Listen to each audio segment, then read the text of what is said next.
My name is Jane Jaskevich. I'm from Weaverville, North Carolina, and I have been sculpting maybe 40 years.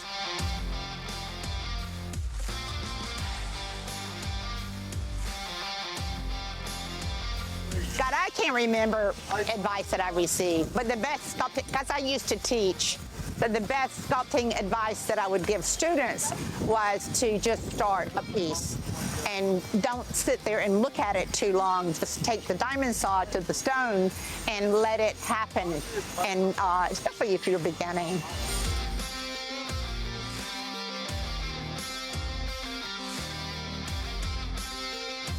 So when I was in graduate school at Florida State, I had Professor Ralph Hurst, and he was a stone carver, and he influenced me to sculpt. He wasn't teaching stone sculpture, he was teaching like wood.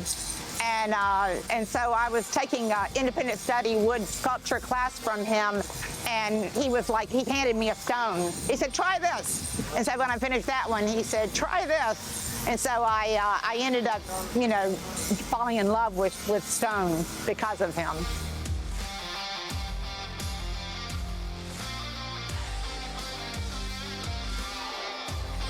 Okay, I think the biggest thing is just the camaraderie of all the other artists that you meet, and you meet people that are beginning, that have a lot of excitement, and maybe even new ideas that you hadn't thought about, and then you meet, you know, people that are professional, like the person we have here this time, who's just amazing with the technical and also the kind of more avant-garde approach to doing stone sculpture. So part of it is just sharing of information, and I just bought some blades from Bill Cook, you know, and then I'm going to buy some stone maybe from Karen, and so, you know, you come together and you learn different tools you can use, and then, you know, the big thing is going out to lunch together and just enjoying talking and dinner and sharing that camaraderie.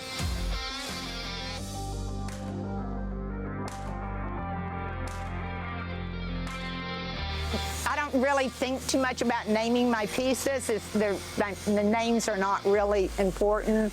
I'm doing a deer, which is something that I tend to do when I'm here because I live in Western North Carolina, and I have a gallery that sells, you know, mountain animals. And I don't do them at home too much because I can't pick up a 300-pound stone, but here I can do that and carve it down to where I can move it. But this time I was a little bit influenced by Frank Murphy's mermaid he did last time, because I went in the gallery and he'd done this mermaid, and it had like an octopus with it and a fish, and it had all these little animals, and I love animals. And so I was carving the deer, and this stone that I've got is a beautiful color, but it has a lot of fractures in it. And so I knew I couldn't let the ear free. And there was a big shape there right next to it. And so I thought, oh, I'll do what Frank did. I'll add an animal. And so I'm doing a fox lying in a circle, curled up in a circle, and he snuggles up against the ear of the deer. And so it's going to be two animals. So I might have started something new.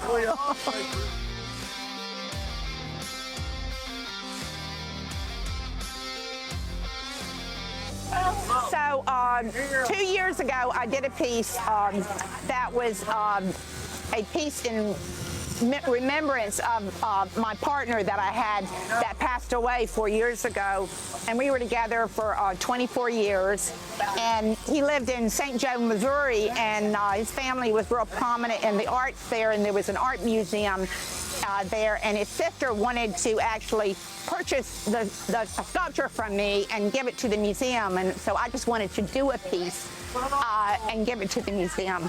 And so I did a piece, and it's a male figure, and it's about, you know, this tall, and it looks a little bit like John, and it has a butterfly on his shoulder, which is kind of another story, because a butterfly appeared to me like a week after John died, and it went around all our animals, and it was real obvious that this is not your typical butterfly. It circled all four animals, and then it circled me, and then it went off. So anyway, I just felt like it was a message. So I had this butterfly on the shoulder, and then John had written a poem about his soul It was a real short little poem, and it was about when he passed away, his soul would become go back to the sky.